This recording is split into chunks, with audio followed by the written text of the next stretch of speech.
Hey, you, jump in the truck. We're going to Texas. Let's go.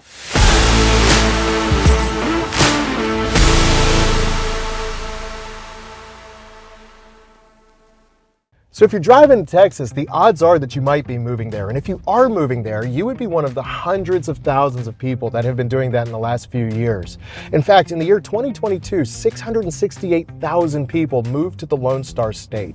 That's huge. And of that 668,000, a large majority were moving to Austin. I guess besides Austin being weird, it's also a great place to live because almost 95,000 people moved there during the COVID years between 2020 and 2022. And between 2010 and 2020, Austin put up 90,000 new homes in that area. In fact, it is one of the largest areas and largest concentrated regions of new construction in the state.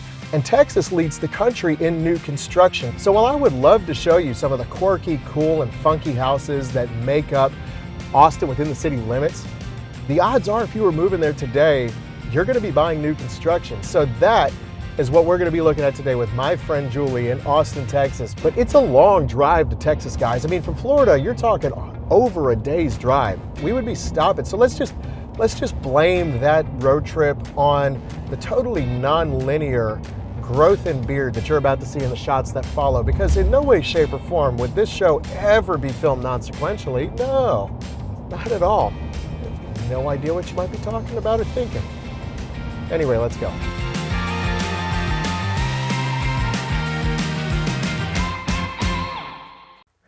Well, welcome here, everybody. Where are we? Gosh, first of all, this is Kyle, Texas. Kyle, just south of Austin. And what a cool area to inspect. So first of all, go ahead and introduce yourself to all of our awesome viewers and tell them how long you've been a home inspector. I'm Julie, and I work for TLC Home Inspections here in the whole Austin area. And this is my third year as a home inspector. 3 years, fantastic. So what did you do before home inspection? Oh, I worked in the restaurant industry doing new hire training, but Awesome, okay. funny enough, my family builds houses for a living, so Okay. I grew up on a construction site. If you've ever been to the big city of Shiner, Texas, all the houses that are built there were built by my family. So That's awesome. yeah, I've been on a construction site since birth, as you might. Yes, you're totally 100% familiar with it, so, yep. Now, if you're noticing a little bit of boominess in the room here, that's just because the acoustics are terrible. There is no furniture, there are no personal belongings. There is nothing but drywall and brand new appliances in here because we are checking out a new construction house out here in Kyle, Texas. So first of all, Julie, tell them about your process, how you go around the home, what you're looking for with a new construction build like we're in today. Well, new construction is a little different than, a older home inspection because it hasn't been lived in yet and everything is brand new. So nothing has been used. So kind of when you're going to an older home, people have lived there. They've run the shower, they've run the heater, the appliances, but here they're brand new. So not only are we checking to see what's functional, but also was it installed properly? Is it working? Are everything hooked up? Is the wiring there? And things that you would not usually see in an older home. And also, since it is a new home, we're kind of at the end of a building process. So we're also looking for things that aren't finished yet or got missed at the very end, the details, and all those kind of final fit and finish things that happen at the end of a construction process. So. Yeah, no doubt. And new construction can be very interesting. On the one hand, it's easy to just write it off as, why do you need a home inspector to come in? Because in truth be told, we are the third or fourth set of eyes to be put on this house. But by the time we get here, you would certainly hope that things have been handled in a pretty orderly fashion, but that is not always the case. What are some of the common problems that you find in new construction? Electrical has a lot of code inspection, so you don't see a lot of problems inside an electrical panel. However, a lot of times you'll find outlets that may not be working or loose. I just had one the other day where the switch in the closet light was broken, so the light was on and it would turn off no matter how many times you switch the switch. Sometimes you find lots of things that got damaged in the construction process that got missed. Good one is also plumbing, because things sometimes get washed down drain lines that shouldn't, like out or construction materials or paint. Sometimes things also get kind of overlooked that aren't easily accessible, like roof is a good example, but not many people get up and climb on the roof. So there is Also, another thing that's pretty common is that new construction is built by a lot of sub crews. There's the electrical crew, the plumber, the electrician, the roofer, the drywall guy, the painter. So they don't communicate with each other, talk to each other, see each other. So if one guy comes along and there's a mistake, say on your framing, and he's here to put up the drywall, he doesn't really care because the framing's not his problem. Not his job, yeah.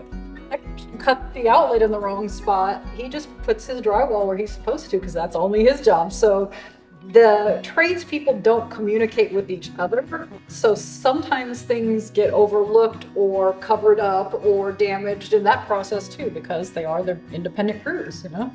So while I was really looking forward to inspecting some really neat, quirky, funky, weird house in Austin, because Austin can be weird, as they say, we are actually going to be looking at this new construction house. As you notice, there's going to be lots of blue tape.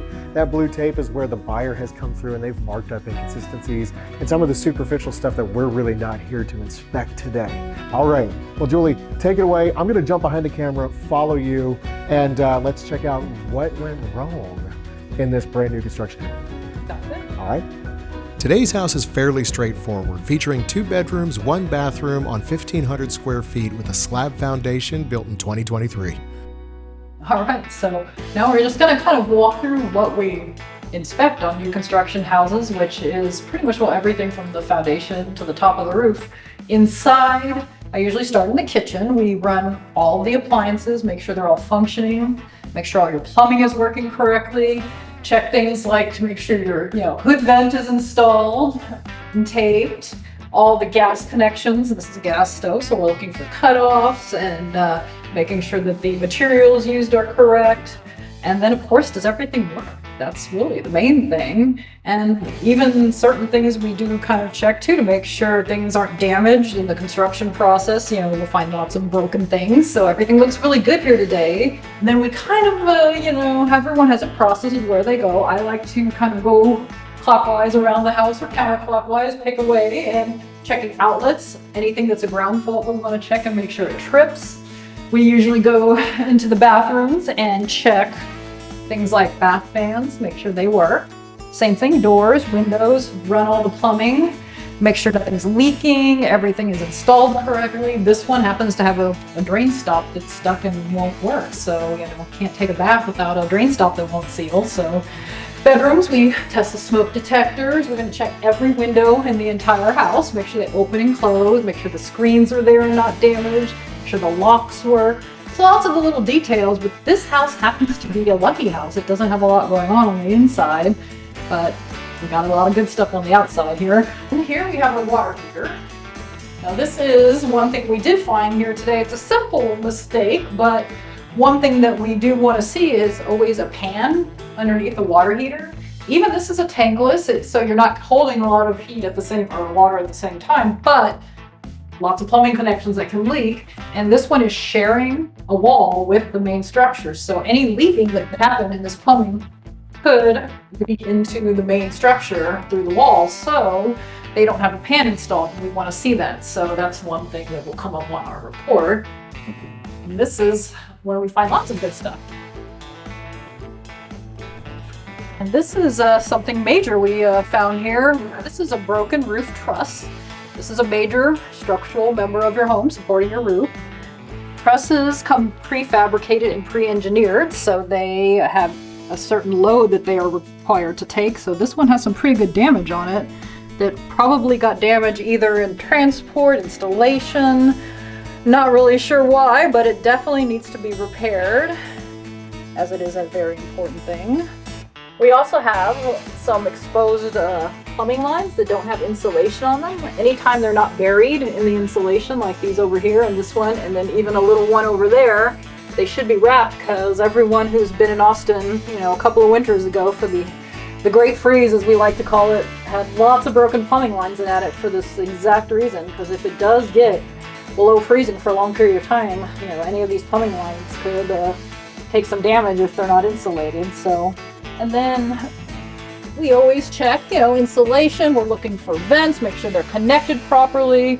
We're looking at all of the HVAC vents and then the unit itself.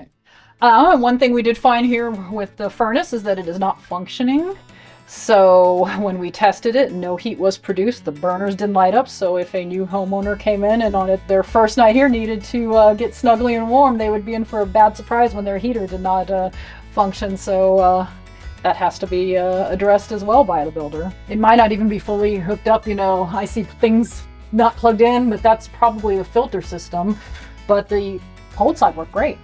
So what you're saying then, Julie, is that we get to write something up today. We get to write something. It's a new house, so we get to write something up. Let's go. All right. I can show you some more things on the outside here. Perfect. I will follow your lead.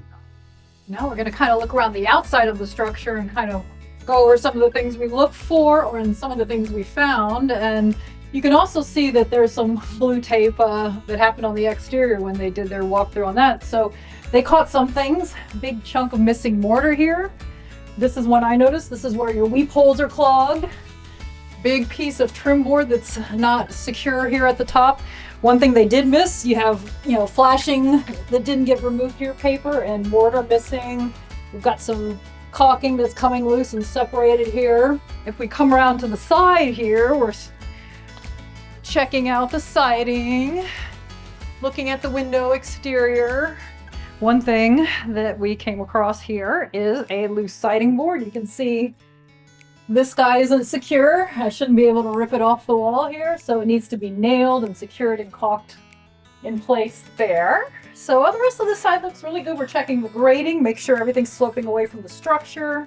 We're checking the window exteriors, making sure the caulking and sealing is happening around everything here. We'll go around to the other side of the house. It'll be really sunny over there. Great Texas winters we have. So here on this side of the house, we're going to check hose bibs, make sure everything's functioning, make sure no leaks are happening here. We look at the electrical panel, open that up.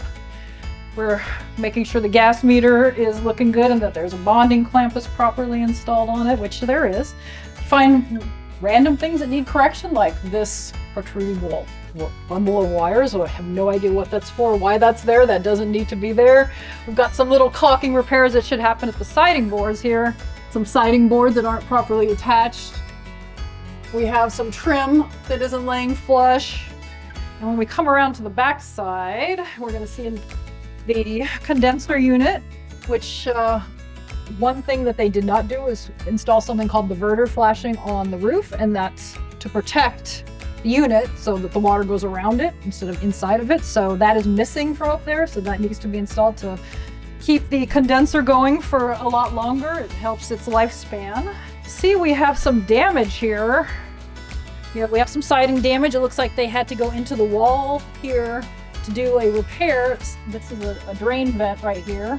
So they had to break out the foundation to do some sort of repair on the drain. We have no idea what that is. So one thing we'll put in our report for the buyer is to ask the builder, what happened here? What did you do?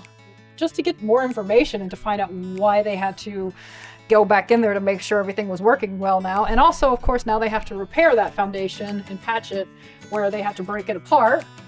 Another thing we're going to check out here is on the back porch. We're always checking the exterior outlets, making sure they're functioning. And you can see they hit it with some more blue tape, but we have fasteners backing out here, some more trim boards that aren't really installed well. On this side, we have a whole trim board that is just not nailed properly. It's easy to see from the side here, and it needs some repair. And then when we got on the roof, lots of shingles that have damaged pieces of shingle with like dents and dings in them that need replacement, and lots of them that aren't adhered properly where we can actually lift up the shingle, and it should be all adhered and stuck. Shouldn't be able to do that. So these are a lot of the common things you find on new construction on the exterior. And it was as we stood there in the backyard gazing at the majesty of the neighborhood that we could not help but be blown away by the originality and the artistic liberty taken by the builder on this house and, well, every other one like it in the neighborhood. Oh, I was going to say, you can see, the beautiful view of the neighborhood where every house is so obviously unique. You have some different windows. Maybe one is buff and one is sand and one is grayish. So yeah, they don't have a lot of variation. These are simple houses, but simple usually means less problems, so. And fewer problems is always a good thing, unless you have a problem with conformity, in which case this might not be for you. But there's always that old real estate adage, look past the paint, because you could always change the interior. And this might be the only way that you're going to be able to score a house in or around Austin these days. Well, if that seems fast, that's because it is. I mean, this is only a 2-bed, 1-bath, small little house out here in Kyle, Texas. And again, not a whole lot wrong with the interior. Mechanically, how do things look to you? Looked really good, just a few small things in the fit and finish department, on the exterior. Mm-hmm. A few major things like a broken truss and, Right. hole in the foundation out there. But other than that, it's a simple house, so it doesn't have a lot of complexity, which makes the inspection a little faster, plus no homeowner belongings in your way. So Right.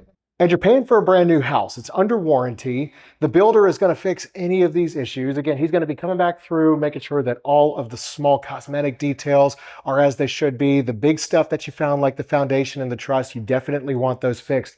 But why would we pay attention to small things? If you're watching this and you're wondering why she might have been a little nitpicky on some of the smaller details, the fit and the finish department outside, on a standard house, maybe that's not something we would write up on everything, but on a house like this, you're paying for new. Why would you not want it right? don't drive a new car off the lot with a big dent in the hood, do you? No, you definitely don't. No, I've always said, like, if I know how I am with a used car, right? If I was to buy a brand new house, people would be bubble wrapping their feet, their stocking feet when they came through the door. For a buyer that is coming to town here, say they weren't buying new, if they were moving to Austin, what are some of the major things that they need to consider and look out for? Well, most of the time people really have to think about where they want to live versus where they work. Travel, traffic is notorious in Austin. So, if you want to go to downtown from Kyle every morning, be prepared for a commute. So, and then a lot of people look for schools. They also look for what type of house they want. Do they want a new house? Do they want an older house? Do they want to fix her up? Or do they want something brand spanking new like this, where they're not going to have to do anything except move in? So those are just things to think about. And other people think about lot size, what type of yard, do you have a dog, how close do you want to be to your neighbors? And some people like that. They want to be social and be close to downtown where the action is. Some people want to be out in the country where they don't hear or see anyone. And you got such a beautiful mix of all of that. In this neck of the woods or in this neighborhood, you're right next to your neighbors. You can wave to them from your window through their window. So again, it's all what you want. Different strokes, different folks. So such a cool town. Julie, thank you so much for having me out here today. Now, I noticed, as one last little aside here, you do your inspection report on your phone. What software do you use? I use the Home Inspector Pro because everything goes directly from your phone pictures into the program itself. So it makes the report writing quick and easy. And at the end of the day here now, I go home and write a report to send out. And every inspection we do, we give them the same day, end of the evening report. So you get it in a timely fashion to, now they got to give it to the builder and tell them to get to work on fixing everything. So absolutely. Well, good stuff. Well, again, thank you so much for having me out. This has been wonderful shadowing you. Keep up the amazing work out here in Austin. So hope to see you again.